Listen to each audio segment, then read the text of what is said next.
네, 여러분 안녕하십니까? 기팔공 경영학 문제풀이 과정의 조여은입니다. 여러분들 오늘은요 561번부터 우리 생산 운영 관리 끝까지 좀 마무리해 보도록 하겠습니다. 자, 뭐 얼마 안 돼서 좀 빠르게 마무리할 수 있을 것 같아요. 자, 561번입니다. 공급 사슬망에서 발생하는 채찍 효과를 감소시키기 위한 방안으로 가장 적절하지 않은 거, 자, 틀린 거를 물었습니다. 그쵸? 자, 보기 1번. 공급 사슬 관리는 부분 최적화보다는 정보의 공유와 공급 사슬 흐름의 개선을 통해서 공급 사슬, 오케이. 부분 최적화, 공급 사슬망 관리라는 건 부분 최적화, 요것보다는 뭡니까?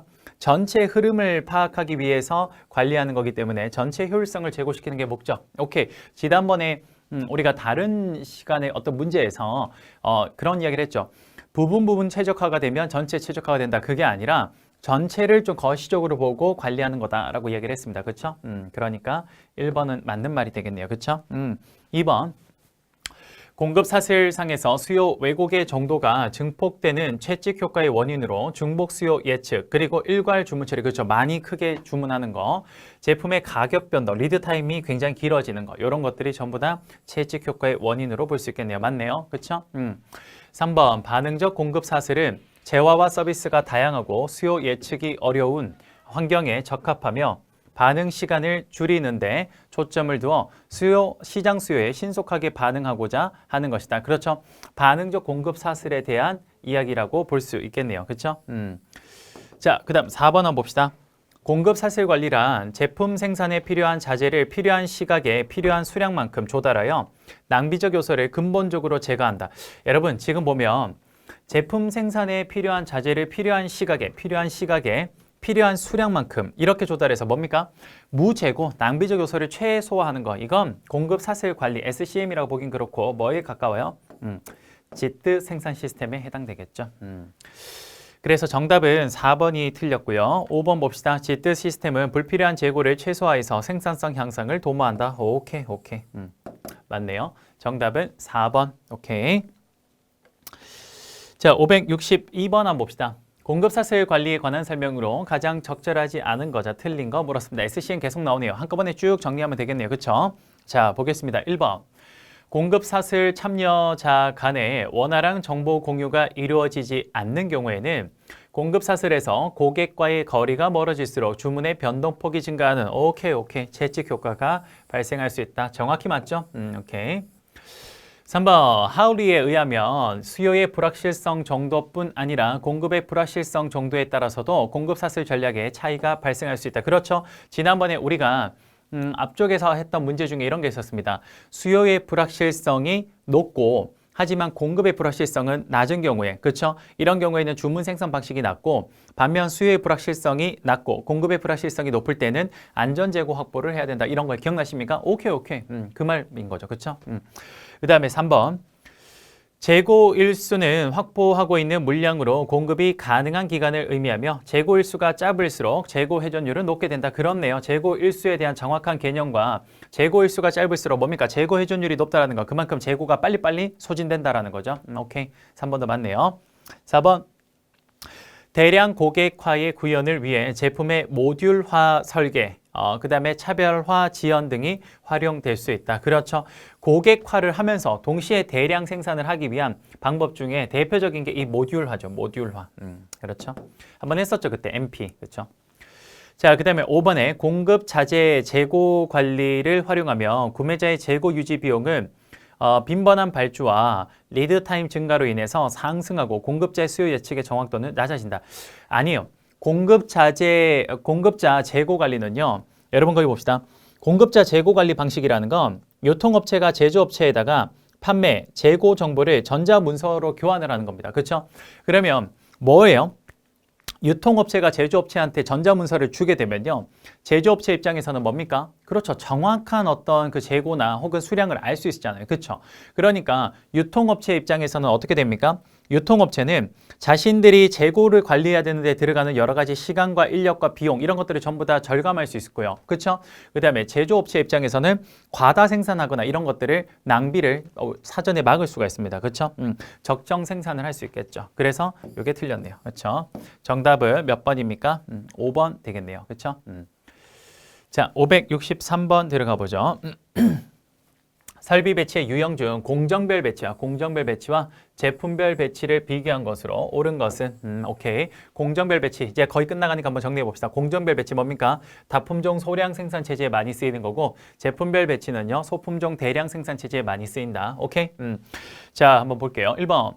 제품별 배치는 다양한 제품을 소량으로 생산하는 경우에 적합하다. 틀렸죠? 이건 뭡니까? 이건 공정별 배치가 되겠죠? 공정별 배치. 오케이? 그 다음 2번.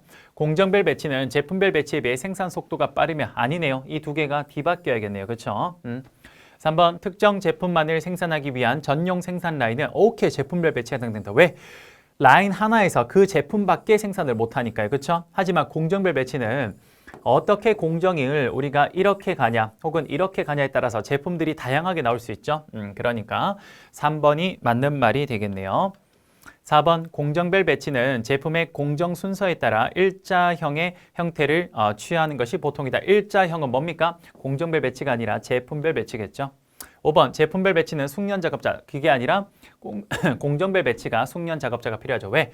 여기에 그때그때 상황에 맞추어서 다양한 어떤 상황적 판단을 해야 되니까요. 그렇죠? 제품이 어떤 게 들어올지 모르니까. 그래서 정답은 3번이 되겠네요. 됐습니까? 자, 564번 들어가 보겠습니다. 기업의 성과 측정 기준으로 보기와 같은 세 가지 운영 지표를 사용해야 한다고 주장하는 생산 이론은 자 봅시다. 첫 번째, 판매를 통해서 시스템에 의해 창출된 돈. 두 번째, 판매를 목적으로 한 물건들을 구매하는 데 투자된 모든 돈. 마지막, 재고를 산출로 전환하는 데 시스템이 소비하는 모든 돈. 이 모든 세 가지를 뭡니까? 운영적 지표로 사용해야 된다라고 주장한 이론은 바로 제약 이론이 되겠습니다.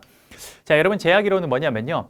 기업의 제약 조건 혹은 제약 요인이 되는 것들을 빠르게 제거해서 단기적으로 생산성을 높이겠다라는 게 그게 바로 제약 이론이에요. 자, 그래서 여러분들 그 해설 잠깐 보면요.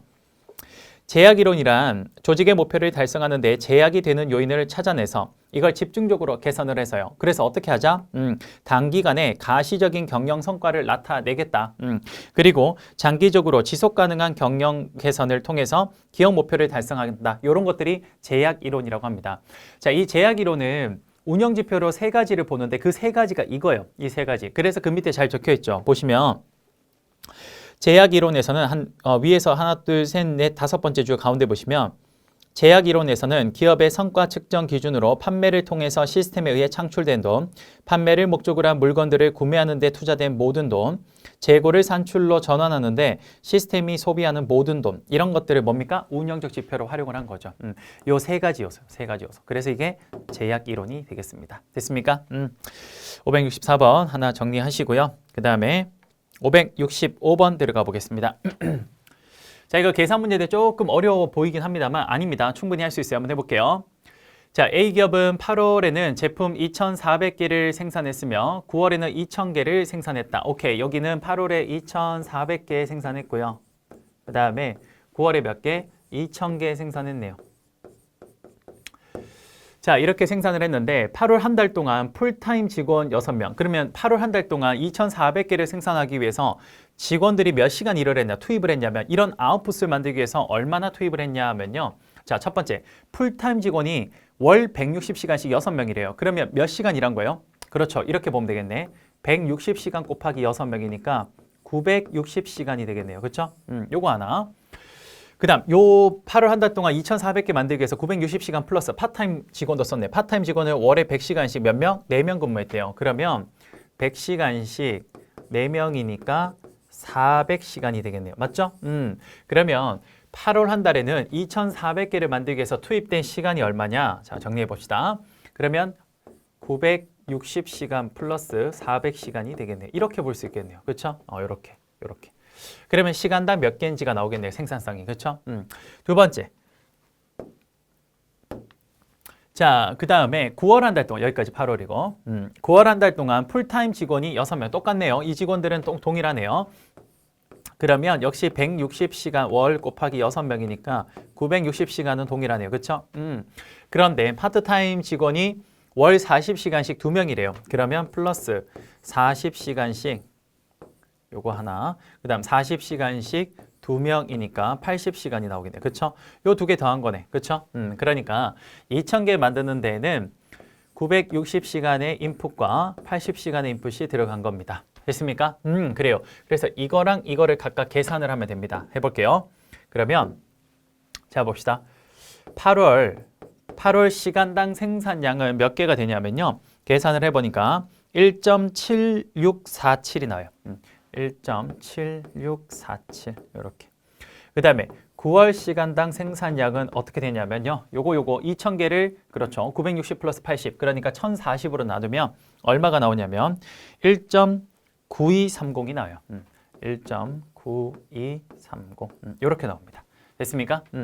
자, 그러면 8월에서 9월까지 생산량이 생산율이 얼만큼 변화했냐? 시간당 생산성이. 그건 어떻게 합니까? 이렇게 하죠. 8월에 일단 기준치 1.7647을 이거를 9월에 1.9230 빼기 1.7647 하면 될 겁니다. 요거 계산하면 돼요. 요거 계산해 보면 얼마 나오냐면요. 0.89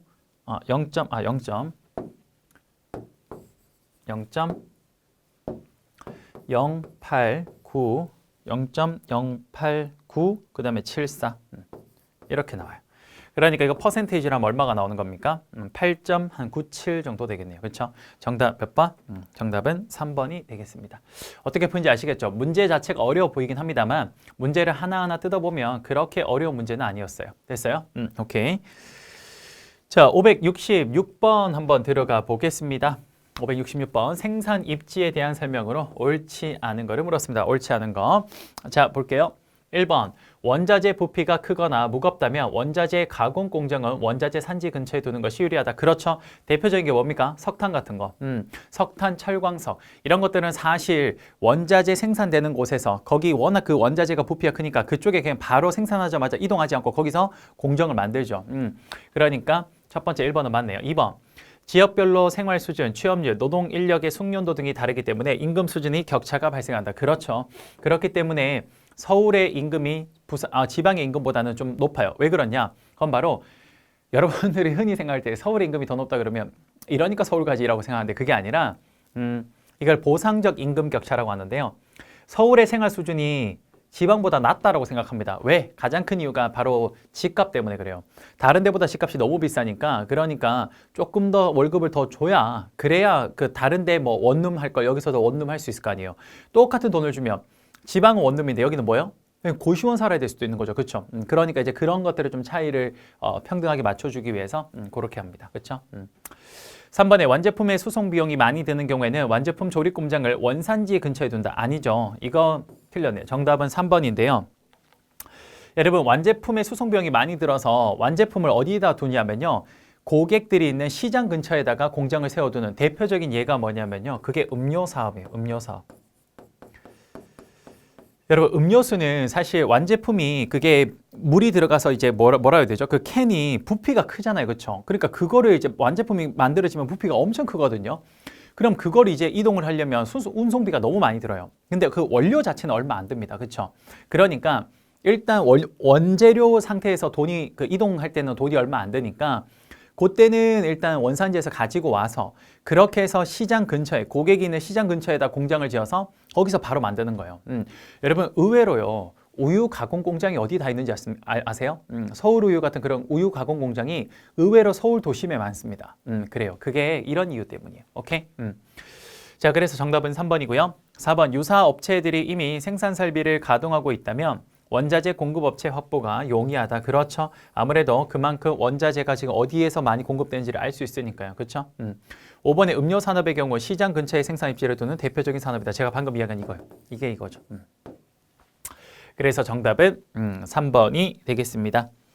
자, 여러분들 수고 많으셨고요. 이렇게 해서 우리 6번째 주제인 생산 운영 관리는 여기에서 끝마치도록 하겠습니다. 여러분 정말 수고 많으셨고요. 우리 이제 남은 거는 회계랑 재무관리밖에 안 남았네요. 그렇죠? 자, 이제 개별적인 건 회계 재무관리만 남았기 때문에 여러분 조금만 더 힘내서 우리 마무리해 보도록 할게요. 여러분 수고 많으셨습니다. 감사합니다.